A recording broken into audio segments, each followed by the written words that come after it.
ज्योतिराव फुले. सातारा जिल्ह्यातील नायगावच्या खंडोजी नेवासे पाटलांची मी थोरली लेक. अवघ्या 9 वर्षाच्या वयात ज्योतिरावांशी माझं लग्न झालं आणि हळूहळू मला कळू लागलं की ज्यांच्याशी माझं लग्न झालंय तो एक साधा सुद्धा माणूस नसून या जगाला ऊर्जा देणारा एक क्रांती सूर्यच आहे. त्यावेळी कसं बायकांनी घराचा उंबरा ओलांडून बाहेर जाण्याची पद्धत नव्हती. बाईच्या जातीने कसं आपण बरं, आपलं घर बरं आणि आपली माणसं. स्त्री पुरुष उच्च नीच असा खूप भेदभाव होता. या सगळ्यावर एकच उपाय होता, तो म्हणजे शिक्षण.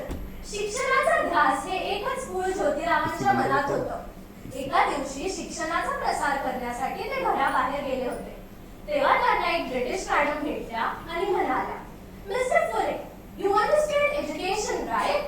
Then educate women, because if women get educated, the entire house does.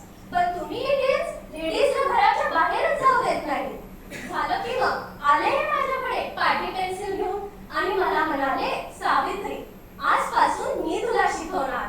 आणि झाला माझा अभ्यास सुरू. काना, मात्रा, आकार, उकार, पाढे हाच माझा ध्यास.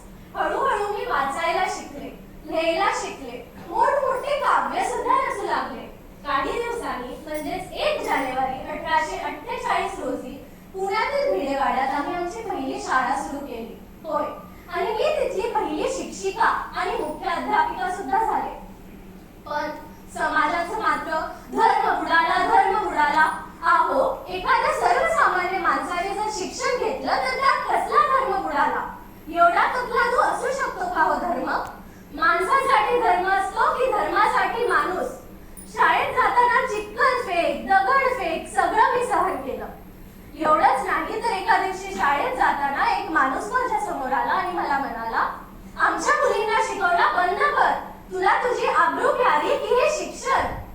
स्त्री कुठल्याही जाती किंवा धर्माची असो, ती नेहमीच या सगळ्यात बळी पडत आलेली आहे. तिचा नवरा वारला की तिने सती जायचं का? या तिची काय चूक असती? या सगळ्यासाठीच आम्ही काम केलं. आमच्या कामाने प्रभावित होऊन ब्रिटिश सरकारने सतीबंदी सुद्धा सुरू केली. काही दिवसांनंतर एक विधवा महिला काशीबाई, तिला आम्ही भेटलो. ती तेव्हा बाळंतीण होती. ती सारखं रडत होती की मला